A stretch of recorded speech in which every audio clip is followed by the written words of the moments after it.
What's up, everyone? We're back for another episode of Locked On Bucks, and I think the 2022 season is officially underway. We had Media Day today, and it was a lot of fun. We had a lot of laughs. The players were having a great time. As we would have suspected, they were going to be in a good mood. So Frank's with me.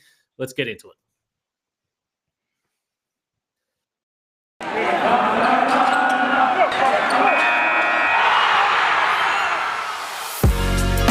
You are Locked On Bucks, your daily Milwaukee Bucks podcast, part of the Locked On Podcast Network, your team every day. Welcome to Locked On Bucks. I'm your host, Kane Pittman. You can hear me daily on this podcast, wherever you get your podcasts, and now on YouTube, and find my words over at ESPN and NBA Australia. And joining me is the founder of brewhoop.com and longtime voice of the podcast. And Frank, we don't actually bring up these numbers very often, but when we say longtime voice of the podcast, we're nearing 1,200 episodes. So look, it took us about 1,170 to get on YouTube, but now we've got different ventures here. But that's a lot of podcasting you've done on Locked On Bucks. I thought you were going to say it took us about 1,170 to start to get a hang of doing good podcasts. That too. Maybe we haven't even gotten the hang of it yet. This is my podcast number 2. I'm more casually dressed this time around because I wouldn't say you were giving me grief over having a collared shirt on last time, but I hadn't changed after work. I'm a bit more casual. I've got my Bucks champs Giannis and Kareem cheersing shirt, and I should have, because you asked me, I should have been able to tell you where I got this shirt, and I've bought so much random swag that I can't even remember where it's from, but I'm going to try to find it while we're on this podcast so that I can give the proper person credit, because I also have I think this is the original version. I think I have another version which has Bango instead of Kareem. I'm pretty sure that's the knockoff version. So I'm very sensitive to not giving proper credit to the artists who make these shirts. I dig this shirt, and we've got some more swag that I don't know if why don't we save some of this stuff. I've still got my cup, my special Bucks cup that I used to flex my Bucks championship at work with, and I've got a special guest I'm going to bring out later as well. But yeah, and I've got one more, I think, interesting piece of swag that I want to plug. But Media Day. You zoomed in from halfway across the world, Kane. It was more interesting than usual because there was a championship that happened a couple months ago, and we're still in the middle of a global pandemic, which is continues to ensnare the world of sports as well. But I don't know. What did you take away? I mean, you got to ask a few questions. Giannis promised to get you a visa, I think, at one point. So potentially momentous day for you. Yeah, I don't know what it is with Giannis, but it's gotten to the point where anytime I ask him a question, the press conference completely derails into some ridiculous conversation that we end up having. I don't know how that started or why it got to that point, but I think he was a little bit shocked that I wasn't in the room. He was kind of looking around, and then he realized I was on a Zoom call still here in Australia. It was an early morning for me, and it started at 3:00, or it's supposed to start at 3:00 in the morning for me. And then we had the owners, and then nothing for an hour. So I was actually just about to go to bed. I'm like, I can't be bothered dealing with this. This is too much. I was glad I stayed awake for it, but it was a little bit different. And we may as well start with Giannis. And it's hard not to see. And he's always been a joyful character. I would call him a joyful person. But as we discussed on the podcast yesterday, when Justin came on with me, this time last year was a very stressful period. Not necessarily this time last year, but at this point in time heading into the NBA season. So to see him there, to see his smile, I don't know whether you picked up on it, Frank, but it looks like he has a new shoe that he's trying to plug as well. But I think the big thing that stands out to me with Giannis was him continuously saying that, yeah, we won a title, but I want to keep getting better. And I think that's normally what separates the really good players from the absolute all-time greats. He said that he was very aware of the fact that sometimes after you win a championship, you can relax a little bit. And he's very aware of that. And he's not willing to do that. And it's been a short off season. He didn't get to work on his game as much as he would have liked to, but he was very adamant, very clear. He wants to get even better this season. And in his own words, he's far from satisfied. Yeah, I thought it was an interesting contrast that he sort of drew himself, where at one point he talked about being a people pleaser, and how that's kind of a part of him, but also, needing to kind of set aside accolades and kind of what other people say about you, or congratulate you for, say that you're this, that, and the other thing, and needing to have kind of that inner drive to just, and again, it's the cliche of the Bucks, and certainly Giannis, the get better every day cliche. But I think that was a, fittingly sort of a thematic again today, not just with Giannis, but he kind of like, that was sort of seemed like kind of what he was rooting a lot of his thinking in, was just, at the end of the day, you have to feel like, you were driven to just get better, and not by sort of some of the external stimuli that obviously, it's very easy to get caught up in, and we as fans get caught up in, that we are part of the external stimuli. And so I thought it was certainly another chance, at times. I mean, he was very playful. It's funny seeing some of his reactions as people were asking him questions. He's clearly someone with two small children right now, because he's very, very expressive. Yes, very emotive. And that's just kind of Giannis's fun side. So, I thought, in many ways, kind of just it was Giannis, right? And as you even framed sort of in some of your questions during the day, obviously it was, as much as he sort of said there was not a weight off his shoulders, right? Like it's the same. I think Chris Middleton admitted that, yes, it did feel like a little bit of the weight was off their shoulders. Giannis was at least trying to play up the angle that it was not. But I thought, he was obviously in good spirits. But certainly there were other topic areas that he hit on. I think probably the health stuff is probably where, I think understandably most of the focus was. I think maybe we talk about that in a moment, in terms of the COVID vaccination stuff, and as well as his knee and how he's feeling. I think those are maybe the two biggest takeaways that people had generally from this. I thought the only other thing I'd want to call out, which I haven't seen really get mentioned much, is he was kind of reflecting on Game 6. And it was interesting, the two things that he kind of brought up as being things that, he may want to kind of draw on and kind of take from those games. I mean, on the one, he was kind of joking about, yeah, I'd love to shoot, high 80% from the line every game, right? But he said, the two things he really took from the game were the fact that he made his free throws. And also he kind of then went on a little bit of a tangent, which I don't know that I don't know how much stock to put into it, because I'm not sure he had really kind of like even thought through it all. But he talked about how, the other thing was that he was blocking shots and he was just basically chasing everything. That was, I think, kind of the framing he used, was he was sort of chasing everything. He was being super aggressive defensively. And he talked about how, normally you kind of pick your spots and kind of, don't do that.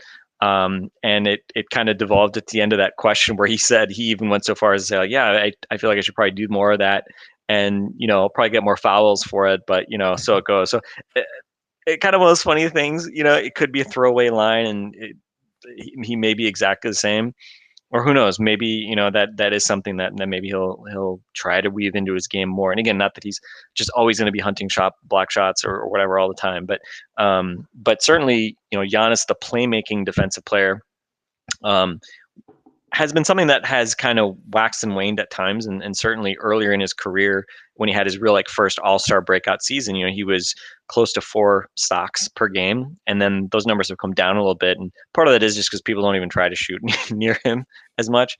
But I just thought that was an interesting comment, just because obviously that was a huge thing we saw in Game 6, was the fact that he was just an absolute terror defending the rim. And, again, can he do that over a full season, regular season? I don't know. Would you want him to? I don't know. But it would be pretty fun if maybe we saw a little more of that.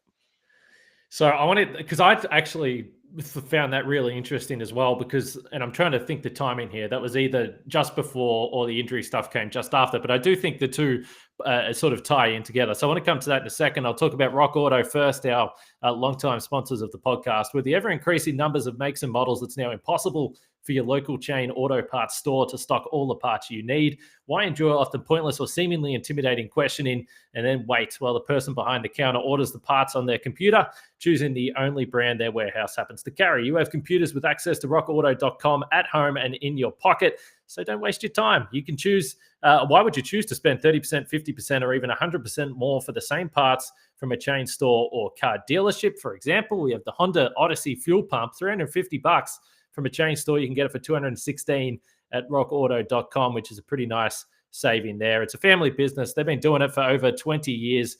So go and explore their easy-to-use website today to find out the solution to your auto parts needs. Go to rockauto.com right now and see all the parts available for your car or truck. Right, Locked On in the How Did You Hear About Us box so they know we sent you. Amazing selection, reliably low prices, all the parts your car will ever need.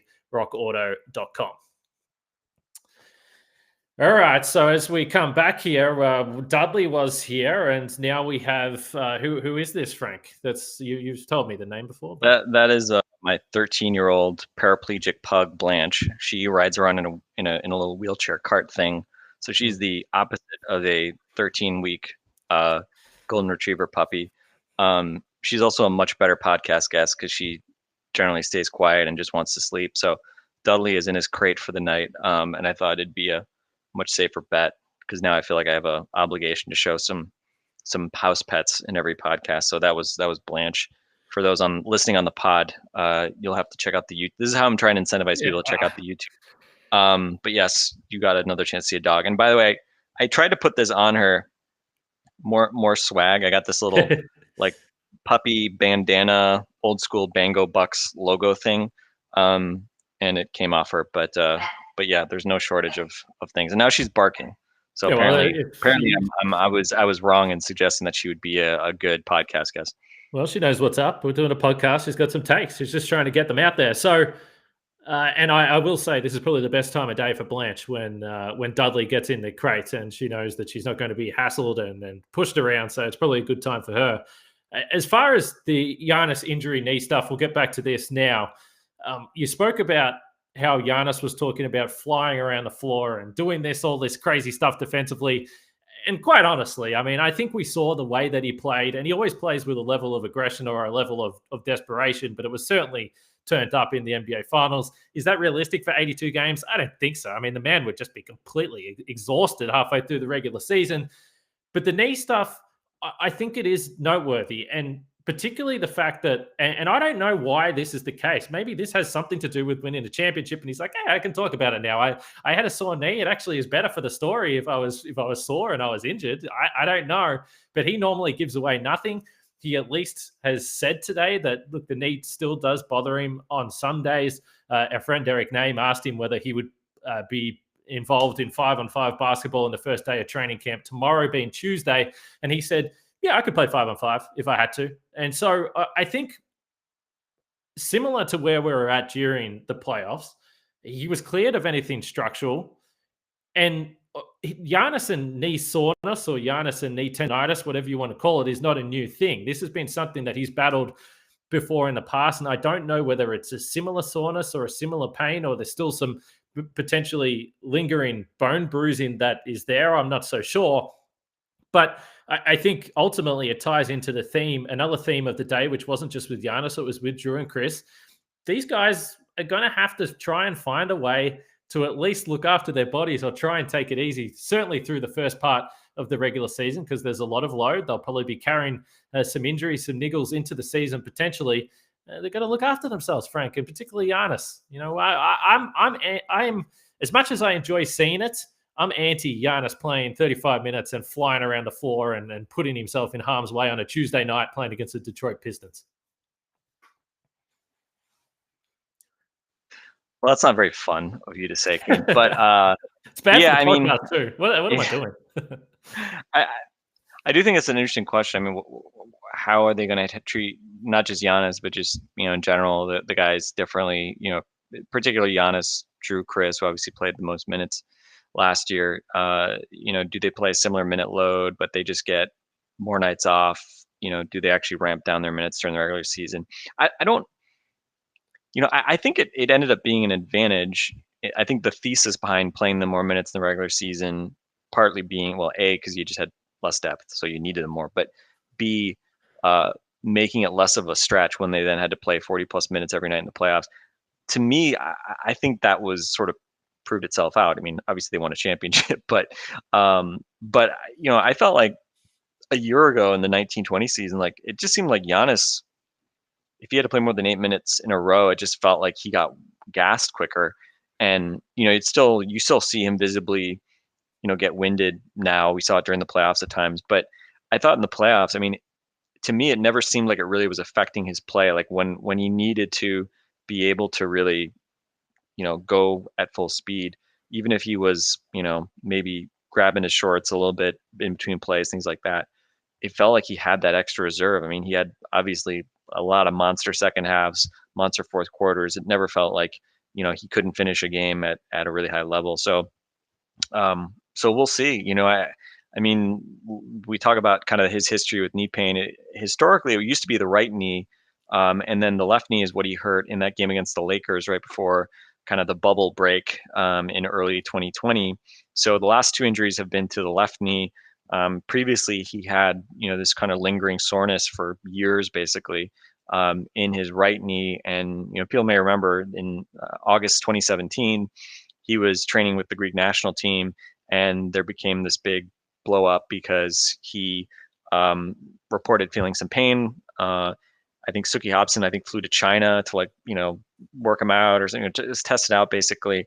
And he ended up, basically sort of taking the rest of the summer off from the Greek national team. So, unfortunately, we've seen kind of this happen before in terms of knee pain. Again, different injury, the opposite knee of what it was back then. But we'll see. I mean, I think it was that year, and in previous years, it's not like Giannis. We expect Giannis to play a lot in the preseason, but I think that's the obvious, stress test pressure point for him. Now is he practicing, and then is he playing in the open scrimmage in a week or whenever that is? I think it's in a week, basically next weekend, right? And then is he playing in the preseason? Does he only show up for like the last end of the preseason? I mean, we've seen that in the past. It's not like he's always playing in all the preseason games. He's typically gotten days off, and 17, 18. So that season after that he went into with that, the concerns around the knee, he ended up playing 75 games and averaging almost 37 minutes a game. That was his second big season. That was the last season under the Kid Prunty regime. He averaged 27 points, 10 rebounds, almost 5 assists. So yeah, I mean, you just kind of cross your fingers, and Giannis is typically never one who likes to admit injury sort of like in the moment.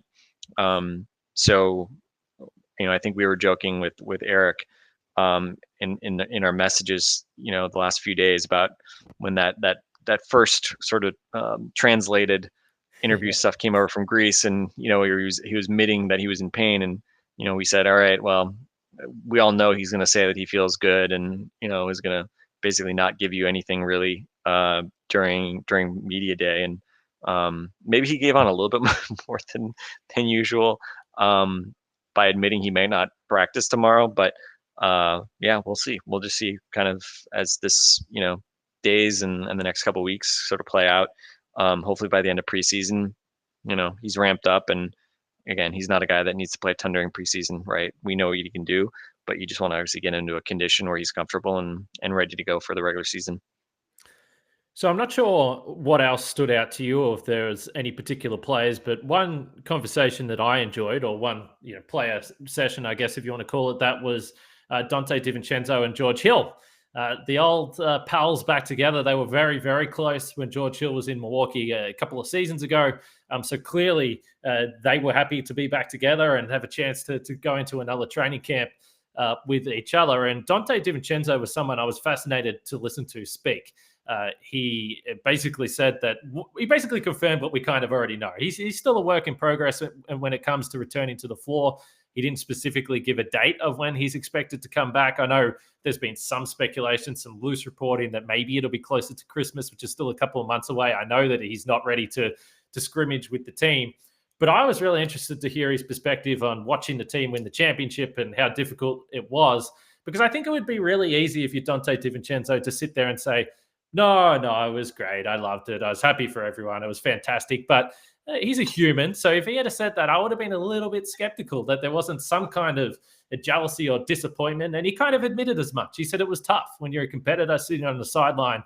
It's really tough to watch this team. But I asked him from the other perspective. I said, I know it was hard, but you also were sitting front row to some just absolutely absurd performances when it came to Giannis. And he straight up said to me, how did you feel when Drew Holiday stole that ball and threw the alley-oop to Giannis? He's like, I felt the exact same way that you felt. And it was kind of cool to hear him speak about once he sort of like switched his mindset from being disappointed about not playing. He said that the fan came out at him and he was just sitting front row on his scooter, scooting around all over the place, watching these incredible performances. And he's someone that I really hope comes back and plays well and has success in Milwaukee, because I think that he deserves it. But just hearing him talk about the roller coaster of emotions was fascinating to me. Yeah, I thought it was. I saw that quote that you tweeted out, and it was kind of a cool way to frame it, right? That he kind of turned it on you a little bit, not in a confrontational way, but just a reminder that I mean, you're in the moment. Like, these guys are, I mean, they're closer to this team than even as we as fans can obviously relate to. And again, maybe they don't always have the history with the team the way we do, but I mean, Donte's been living and dying with this team now, for now his going into his fourth year, and so it was, it's cool to hear that obviously you can appreciate it in the moment, that in the same way, and that it meant so much to him. And to be honest, I mean, it was cool seeing him out there with George Hill, because we heard him talk back when George and Eric Bledsoe were around in Donte's first and second years. Donte talked a lot about how those two guys really kind of took him under their wings and helped him sort of understand the finer points of defense, how to get over screens. And it's pretty cool to see them kind of reunited here now that George Hill is back. And I thought it was nice. And it's kind of silly. I mean, this is now the second time that Donte's come into a season, and there's been a lot of mystery and sort of secrecy around his rehab, and we're not really sure where he is. Again, I don't get the impression, just from what we're seeing and what he said today, he's not scrimmaging 5-on-5. Again, John Horst has previously suggested he's maybe even ahead of his schedule, that they're not worried about it impacting him, long term, the injury. But I was just happy to see him wearing, the same two of the same shoe, not wheeling around, not in a walking boot. He was just wearing his yellow Nikes or whatever he was wearing, and looked like a professional basketball player who's going to go practice. So just to see him kind of walking normally was a good sign. And we'll see what happens. I think the Bucks, from a regular season standpoint, have the luxury of other guys stay healthy. Grayson Allen and Pat Connaughton. We'll see what they get out of Rodney Hood, but certainly George Hill being back as well. I think they do have the luxury of, not rushing him. And I thought it was interesting. He made the comment of how he's not going to come back at 90, 95%. He's going to be 110%. I don't know. I always find like how athletes use, health percentiles kind of interesting. But I think for him, especially in a contract year, he shouldn't be rushing back from the kind of injury he had. And, I think there's no reason to do that. Right. It's not like, you're going to need him to fight to make the playoffs or something like that. So, speaking of health, I mean, the elephant in the room, not just in the Bucks media day, but across the league, was the ongoing COVID epidemic and how much that is. Obviously, we know what it's meant to society as a whole, and it continues to, impact sports. And in the case of the NBA, there's obviously been a lot of talk about players who have not yet been vaccinated. We started the day hearing from ownership that I think it was the quote unquote vast majority of the team has been vaccinated. Obviously, that doesn't necessarily, provide a lot of precision about who has not been vaccinated or exactly how many. I think we did hear from Shams that 90% of the league is vaccinated, which, I mean, I would say this. Look,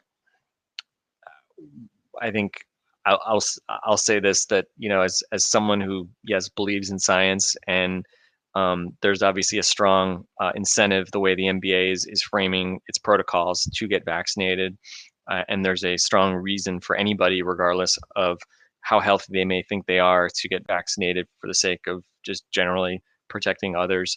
There was an article from Baxter Holmes at ESPN about training staffs and assistant coaches being kind of pissed off that players are not seemingly taking it as seriously as staffs who are being mandated to do this. But I would also say this, the players are also a reflection of society more broadly. And, I think we can say, why can't we get that last 10% over the line? And we'll see with the Bucks who those people are, because I'm guessing at some point we'll hear something that suggests who those players are. Today, nobody was admitting to not being vaccinated, and Giannis was very prominently confirming that he was. But I think if we take a glass half full, look, you can never. It's very hard to get 100% of people to do anything. The Players Association, for its reasons, has thus far made it very difficult, treated as a non-starter for the league, to come to an agreement on a mandate, which I would say is too bad, because the Players Association does have the power to do that. They again represent the players, and I wish they would. And we've heard, I think, guys like Kareem and Oscar provide some compelling arguments, which I don't think are necessarily innovative, but just about why they should be doing this, and why they shouldn't be trying to protect the kind of small minority who for whatever reason are averse to getting vaccinated. But obviously the story of today, there were a lot of Drew and Chris were asked about it and gave very kind of non-answers. Drew, it seemed like he almost wanted to admit that he'd been vaccinated, because he seemed to be suggesting it was the safe thing to do, but didn't actually say it, which I couldn't tell if that was, again, them not trying to be too in your face when some of their teammates have not gotten vaccinated. It's just a weird situation. And I don't know if, Kane, if you saw like the Steph Curry interview about Andrew Wiggins not being vaccinated, but that was just also like interesting, because Steph Curry was clearly like annoyed and just didn't really want to be dealing with that as a line of questioning. But that's kind of where we are right now in 2021. I think probably the obviously the positive for the Bucks is that Giannis confirmed that yes, he was vaccinated, and he basically did it because he has 2 young kids and a family, and that's what he thought was what he should do. But I don't know. I mean, it's interesting. I mean, I think if we think about what the biggest theme of probably not just media days around the league, but of the preseason is going to be, it's probably going to be questions about this, questions about, is Kyrie Irving going to be able to play in Nets home games if he doesn't get the vaccine, which I don't know that he's actually admitted he's not, but his aunt seems to have admitted it, and he seems to be doing everything he can not to answer the question. I don't know. I thought from a Bucks perspective, at least we know Giannis is now vaccinated, but as we saw last year, with Thanasis getting ruled out due to the COVID protocols in Game 5, and the specter for a few hours there of potentially Giannis being impacted by that as well.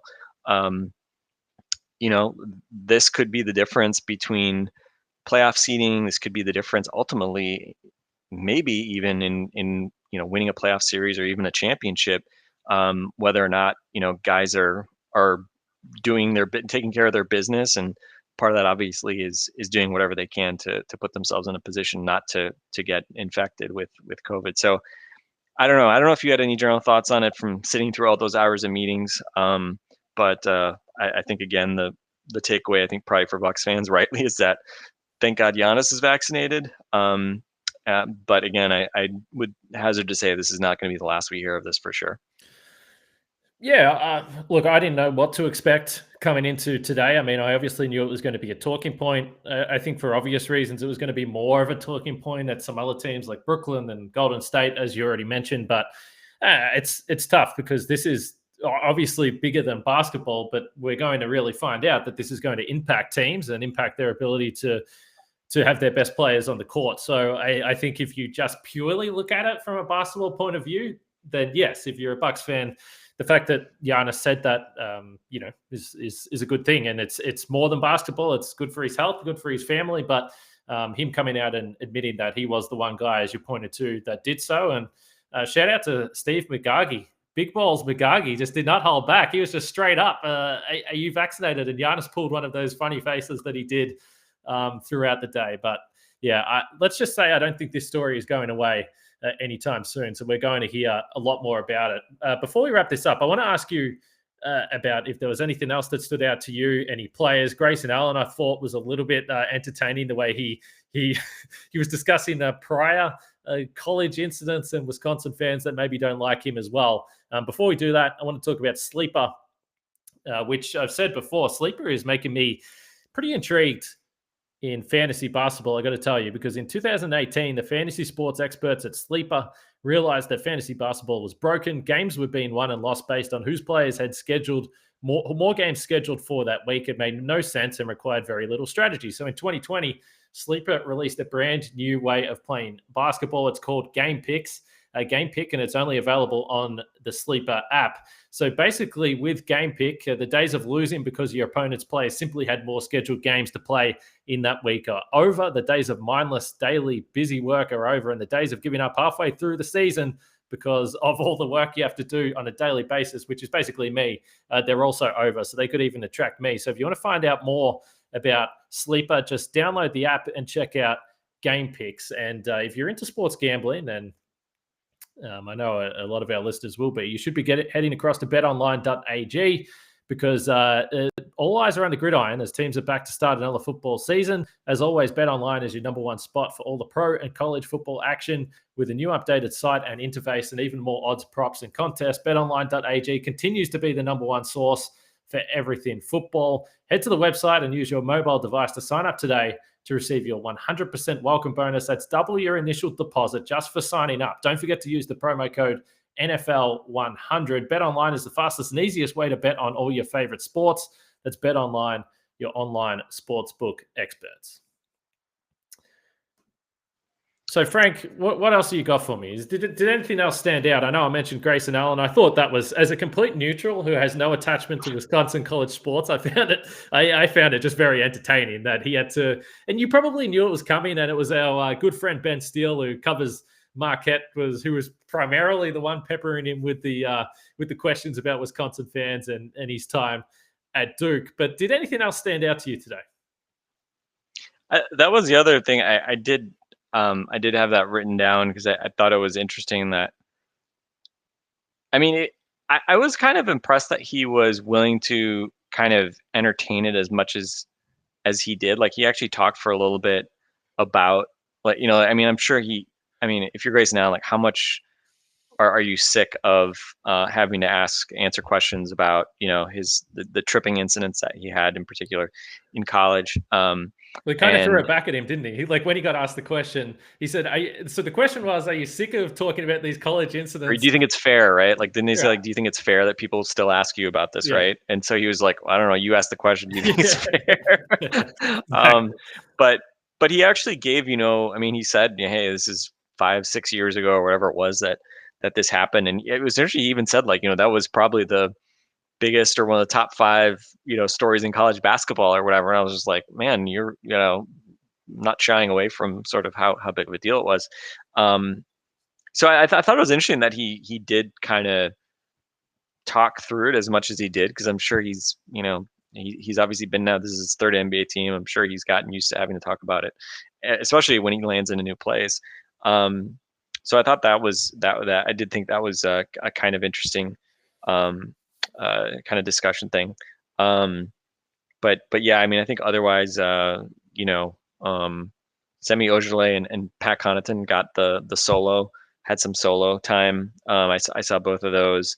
Semi Ojele's arms are enormous. Although what was the question? Somebody asked him like, "What is it like to be so big?" or something like that. It was like a How very strong are you? How strong are you? yeah. How strong are you? Yeah. And I thought he had at least a good answer, saying basically that there's always somebody bigger and stronger. So you know, it is what it is. And he did talk a little bit about also just his Nigerian heritage and you know, having three other guys on the roster, including both Antetokounmpo brothers um, and Jordan Wara, and kind of, you know, the implicit kind of bond and, you know, what that sort of means culturally, in terms of like how they were raised and things like that. So I thought that was a kind of interesting line of questioning as well. um, I missed the Brooke Lopez discussion, which I'm sad about. I think you were asking him you were asking him questions about Robin's answers to some questions, because I maybe my favorite thing I saw today was Robin at the Magic Media Day, when asked about I don't know exactly what the exact question was, but basically it was basically an A+ troll job of the whole NBA anti-vaxxer group, because he referenced how he's not really sure if Brooke actually won a championship, and he's going to do his own research to figure that out. He's not willing to congratulate him, so that was great. I had to tweet out the video of that. But I guess Robin is a big Harrison Ford fan, correct? And what were you bugging Brooke about with regards to this? Because you know, Robin he just can't escape Robin's shadow, I guess, even though he's now a champion. So I was sitting there, and the nature of the way this all played out, there was the obviously the reporters in the room would get to ask a question, and then really it was only me and Steve Ashburner from NBA.com that were asking questions on Zoom. So we were always going to be last, and it was just one of those conversations. Bobby Portis and Brooke were there, and mostly, you know, the stuff had been asked. I could have asked him a basketball question, but as I was listening to his answers, I scrolled through and saw the Robin Lopez tweet where there was a question there. Who's your celebrity crush? It was like Harrison Ford. It was like, if you could have one superpower, what would it be? And he wrote like being Harrison Ford. So I just asked Brooke, I said, are you like as big a Harrison Ford fan as what Robin is? And he of course, he started laughing. And then he also evidently is a big time Harrison Ford fan. So the Lopez twins, you learn something new about those guys literally every day. It usually comes from Robin, and then you filter it through and ask Brooke the same question. But either way, they're great comedy value. There's no doubt about that.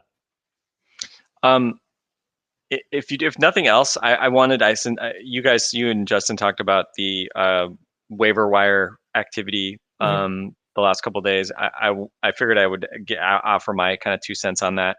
But anything else from kind of media day before we kind of go back and tick some of those boxes?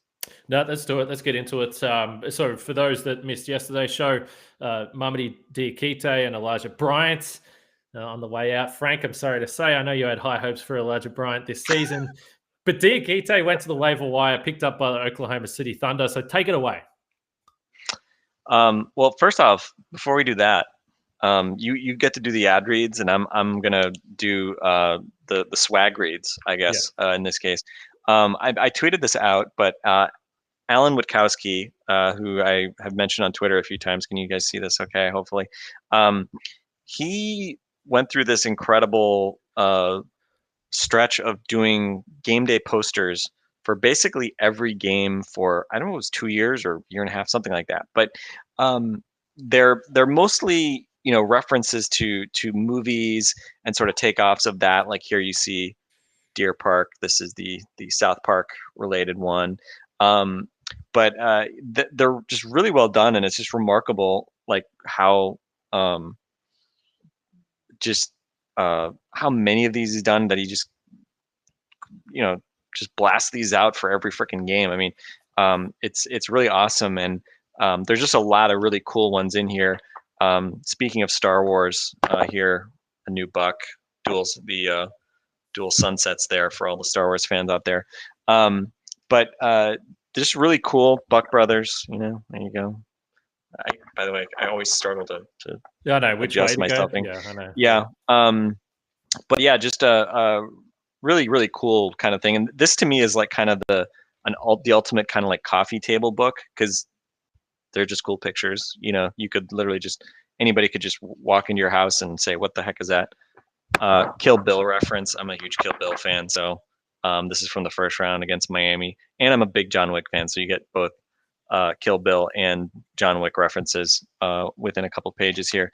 More Star Wars here. So shout out. But anyway, so Alan published this, and you can buy it on his website.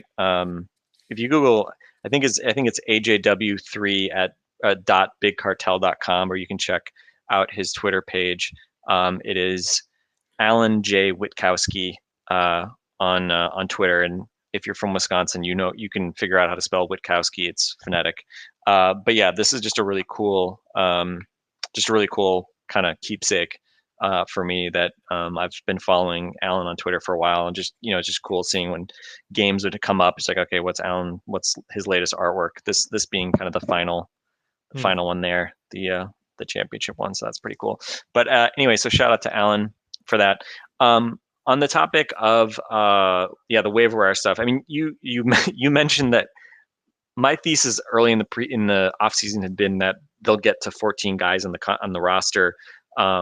And there's sort of financial as well as sort of flexibility reasons for doing that. I mean, one, you don't need to carry 15 guys, and B, when a minimum contract at 1.5 million in essence costs you $5 million on the margins because of the tax and all. It's just again, we can say like, well, you shouldn't think of it that way, but in practice, if you're Mark Lazary, Wes Edens, Jamie Dinan, Mike Fascitelli, whatever, I think John Horst the other day was sort of talking about like, well, they have to kind of explain if they're going to go over the tax, if they're going to spend money, make new signings, they're going to add a bunch of costs to their budget. They have to sort of make the case. And is Elijah Bryant, if ownership says, okay, what do I get if I waive Elijah Bryant? Well, you save $5 million. Am I willing to pay Elijah Bryant $5 million on the margin? Maybe somebody in the Bucks organization would argue yes, but I think just in general, given the depth of the roster, yes, you lost Bryn Forbes, you lost Jeff Teague, but I think bringing back George Hill in particular, Grayson Allen obviously being added, and then hopefully Donte coming back. Again, what's Elijah Bryant's role? I think coming into the offseason, you guys said, well, geez, they don't really have a lot of guard depth, but with the way things sort of ended up at the end of the offseason, I think certainly it's hard to see Elijah Bryant making any type of real impact, which is funny for a guy that actually played, as a sign of how sort of shallow the Bucks were at the guard spots. I mean, he actually played like some real minutes against the Nets. They were not mop up minutes. He actually saw some rotation type minutes in brief stretches, and obviously he didn't really make much of an impact. Although ironically, I think he will go down as the Bucks' fourth leading scorer last season because he scored 16 in his one game. So I've seen you continue to peddle this stat, and I don't like it. He should never. He should. I mean, nothing against him personally. I'm almost like rooting for him to just never play another NBA game so that he can end his career averaging like 16 points, 6 rebounds, and 3 assists, and then we'll be able to like somebody will do some Basketball Reference stat search in like 20 years for like guys that average 16, 6, and 3. And I think he had like a block or something like 16, 6, 3, and 1 over the course of their careers. And it's going to be like a bunch of really good players. And then Elijah Bryant, one game played, might show up in there. But yeah, I mean, I think it's purely just a numbers game. And the other piece too is, we talk about guarantee dates, and even if there are guarantee dates for Elijah Bryant, I think it was sort of staggered, right? So in January is when all contracts become guaranteed, even if they're not guaranteed for the rest of the season. Mamadi and Elijah, I think, both had $500,000 guarantees in mid-December. But keep in mind, I mean, if they play until mid-December, they'll have made a bunch of money up to that point, and they'll have gotten that prorated amount. So if you waive them at that point, all that money's counting against your tax regardless, unless you were to, unless they got picked up on the waiver wire, or if you traded them and didn't bring money back. So it's not like they're free up until December 15th. So I think just like for, generally speaking, like for people just to sort of think about like, why would you do this now? I think there's two pieces. One, why carry them into the regular season? You could only have taken one of them anyway, because you only have 15 spots and they had 16 before those two moves. And then B, I mean, again, you're working with these guys' agents as well. If you're not intending to keep these guys past training camp, then you're obviously having conversations about making sure that, okay, do you guys have another opportunity you want to pursue? Is Elijah Bryant going to go back to Israel? Is he going to look for another NBA job? Whatever it might be. Those guys obviously want to figure out their next landing place, and just hanging on in futility for a roster spot they're not going to get with the Bucks isn't necessarily in their best interest either. So that's obviously just a conversation to have. And obviously, as you guys pointed out, Mamadi getting picked up off the waiver wire by Oklahoma City, hopefully that's a good opportunity for him, just given where Oklahoma City is. I'd say I don't know anything about the Thunder roster, but I'd say he probably has a better chance of playing there than in Milwaukee. Although, I mean, as we've talked about during the summer, I think the main reason we thought he might stick around was just because the Bucks have so little kind of big man depth. So if you were going to keep one of him or Bryant, I would say it made sense to keep Mamadi. But as I think you guys touched on, I mean, he had some moments in summer league. He had some moments in kind of his random minutes he got during the regular season, but obviously the bar is very high for getting minutes here. And, he was very good in the G League bubble. But as you pointed out, he's really old for a prospect. He's not, some 20-year-old kid that is just sort of learning the game. So yeah, I mean, again, it's just, these are just sort of the numbers games that you run into when you have a contending team, both the financial piece of it, as well as just how do you get some of these guys minutes. And for both Mamadi and Elijah Bryant, obviously the answer was, probably a negative on both of those sides, right? Financially, carrying, a 15th guy, and again, they could only kept one of those guys, but carrying that 15th guy at an extra $5 million just doesn't make a whole lot of financial sense. And especially when you think, hey, we're going to be in the contention to sign a buyout guy later in the spring, or maybe you make a 2-for-1 trade and you want to be able to absorb an extra guy and do a trade spot, right? I mean, that's another kind of piece of this that can be useful, right? Then you're not having to waive some guy later to try to open up a roster spot. So yeah, I just think it kind of, if you're a contender who might be a buyout destination and who doesn't look at the 15th guy as someone they're really actively developing or a long-term prospect, pretty typical to say, all right, let's just take 14 guys into the regular season. Now, again, they could keep one of the camp guys, one of the two camp guys. I think we talked briefly about Tremont Waters recently. Sure, they could give him an NBA contract, but I don't foresee that. I don't think we foresee that happening.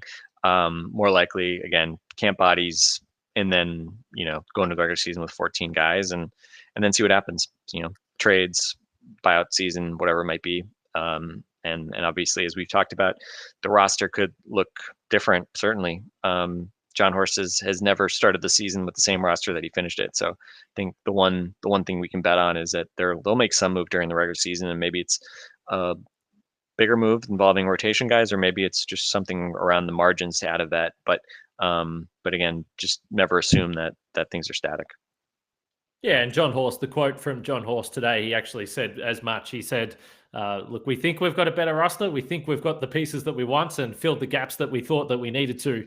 But he said himself, we've never been afraid to pivot. You guys have seen that. So I think it makes sense that they would go in with the roster spot, because I don't think anyone would believe that, as you pointed to, they're going to have the same guys by the time the postseason runs around or comes around. So before we wrap this up, I'll mention the Locked On Bets podcast. Those guys have been killing it over there, so you can check it out wherever you get your podcasts. And we know Locked On Bucks is your first listen of the day. Maybe Locked On Bets can be your second listen of the day. Frank, Locked On Packer. I gotta give our guy Peter Bukowski a shout out. I mean, fun. It's been a fun. Well, today being Monday still as we record this, but at least the early part of this week going to be a fun week to to make Locked On Packers your second listen if you're a Packers fan, just given what we saw Sunday night. So I will. I, I think, did you and Justin joke about I forget who it was, some TV guy suggested that Sunday was the greatest day in Wisconsin sports, to which everybody who is aware of the Milwaukee Bucks pointed out that, hey, a team actually won a championship 2 months ago. But it was a pretty fun day on Sunday. I will admit that, being a Brewers fan and a Packer fan. I'm not that big into golf, but all around cool day. And Monday, all that just an entree for the real good time of media day, and in the near future here we're going to get scrimmages and preseason basketball. The NBA is almost back. Oh, it was fun. It was fun today, and seeing the guys in their uniforms, that's for sure. One final question for you before we wrap this up. You mentioned the Brewers. They won the division, and I'm wondering if you think in the NBA the Bucks should be cracking champagne bottles when they win the Central Division. I actually thought about this. I almost tweeted something to this effect, that it's funny because the Brewers definitely, and I thought I noticed this more the last couple of years because they were a wild card team, right? So they've been a wild card team a number of times. So it's like, I think I want to say when they a couple of years back when they beat the Cubs in that like game 163, totally makes sense to have champagne and make a big deal out of it, because that was like a huge, end of season. And I think that was that to determine if they were going to be a wild card division winner? I forget exactly what it was. I apologize for not knowing exactly what it was, but I just remember it struck me at that time, like, man, baseball teams just like celebrate all the time. Like if you clinch a playoff spot, you do champagne. You win the wild card game, you have a crazy celebration. You win a first round series, you have a crazy celebration, and obviously on and on it goes. And it was kind of like, thinking back to the Bucks, they obviously celebrated a bit the Eastern Conference championship, but there were some funny pictures, which I think overstated a little bit. But let's say the Suns, I think, had a bigger celebration for the Western Conference championship than the Bucks did, which makes sense, right? The Bucks had expected to make the finals for the past 3 years, so this was more like, okay, we finally did what we were supposed to do. Versus the Suns, like everything felt like gravy. But yeah, it was funny seeing the Brewers, going nuts with the champagne celebrations, which really, I mean, to be honest, it felt like the equivalent of the Bucks championship celebration, and certainly the Bucks Eastern Conference title celebration didn't come close. But part of me wants to be cynical and be like, oh, come on, Brewers, like you guys have never won a championship, like calm down a little bit. But then I was kind of like, you know what, like. I feel like American sports in particular, I don't know what your feeling is about it, coming from Australia, but I feel like American sports are too championship centric, too title or bust. And I feel like we don't celebrate great regular season performances enough as is.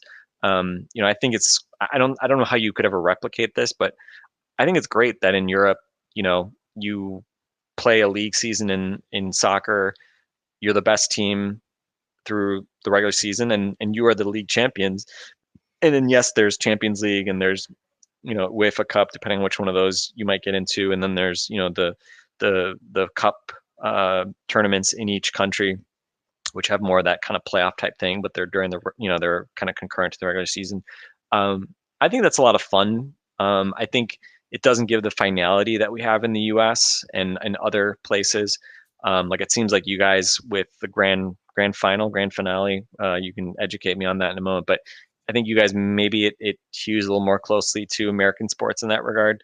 But I kind of like the idea of celebrating more and celebrating the incremental stuff more and just enjoying it more versus like treating, like, oh, we're the best regular season team in the NBA and it doesn't mean anything because unless we win a championship, like I don't know. Even though we're now on the other side and we can say, yes, the Bucks have won a championship. I think it's kind of sad in American sports that, if you don't have rings, especially in the NBA, I think it's less so in baseball just by the nature of those sports. But in the NBA in particular, the way that everything just is championship or bust, to me is, I don't know. It's still sad that it kind of devalues everything else. I'm pro celebration. I don't think it's fair when the Phoenix stuff, for instance. I don't think it's fair to mock them, for reaching the NBA Finals and losing and being excited for getting to the NBA Finals. I don't really like that. It's not just an American thing. Same thing happened here in Australia with the team that lost the grand final, but the week before had a big celebration, and now everyone's saying that they celebrated too early, and it's like, well, no, they were just happy to get there. It's okay. It's okay to celebrate big games and big wins. So, yeah, I'm pro celebration. I'm pro baseball's desire to pop champagne at every single second possible. So, shout out to the Brewers. Bucks, Giannis mentioned the Brewers today. He said he didn't want to jinx them, and I don't know whether he didn't want to jinx them or he just didn't really know what to say, or maybe he hasn't been watching that closely. But either way, I didn't get the sense he's been like living and dying every day with the Brewers. Yeah, exactly. That's not really the sense I get. But anyway, it's fun. I was in Milwaukee last time when they made their big run, and it was awesome. It was awesome in the first real events in the Deer District. So I'm sure the next few weeks are going to be fun there, particularly with basketball coming back as well, and the ring ceremony and all that sort of stuff. So we've got a good couple of weeks coming up, Frank. One quick question: when you were on your Zoom and you're asking Giannis questions, and he's seemingly excited to see you and starts talking about getting you to the US and you have to explain to him, you're stuck there. You did not have your Giannis jersey in the background though, did you? No, but I don't think that he could see me either. Okay. No, I understand. You've got to keep it, unbiased, when you're on the Zoom calls. I get it, but it would be pretty funny. I mean, there's no way if he could see you and see that you have an old school, Giannis first or second year jersey behind you, there's no way that he could not comment on that. So it would be funny just to see him react to it. But I get it. You gotta keep it a little bit more professional, I guess, than that. But we don't. This is Locked On Bucks. We show you how we feel about it, right? You probably, for Giannis, you should just keep the Jabari Parker autographed basketball behind you. And just let them know that that's the only piece of memorabilia you treasure. I've said this before. When you come back to Australia, and you I still get to. I'm lucky. I still get to jump on these calls and at least ask these guys a question, which is always fun. Today was really fun. But when I do come back to Australia, I'm not in the arena day to day and not in practice day to day. The fan does come back a little bit, so I think it's fine. We do this show. We try to be unbiased. We try to be honest, but also we very clearly, as everyone knows, get a lot of enjoyment when the team plays well. So yeah, today was fun. No, I didn't have the jersey up. I definitely took that down just in case he could see me, but I couldn't imagine that the interaction would have been any more silly than it was anyway. So he's happy. He's having a good time. I reckon we'll probably get in trouble for doing this show too long, Frank. So what do you reckon? We wrap it up? Yeah, we of course I was part of the record long YouTube episode, but that's just what you get. But there's a lot of stuff. We heard a whole bunch of stuff today. We had a whole bunch to cover, so I regret nothing, King. No, it was a big day today. Lots to talk about. There will be moving forward as well. First practice for the Bucks tomorrow of training camp. They're practicing. There's media availability after, so we'll keep you up to date with that right through the week leading up to the first preseason game. We're looking forward to that. Again, thank you for everyone listening on your normal podcast platform or on YouTube. Jump on YouTube, see Frank's dog, see all these Bucks swag, and chuck us a subscription. We really would appreciate that. But for now, for Frank and myself, Kane Pittman, we'll catch you guys tomorrow.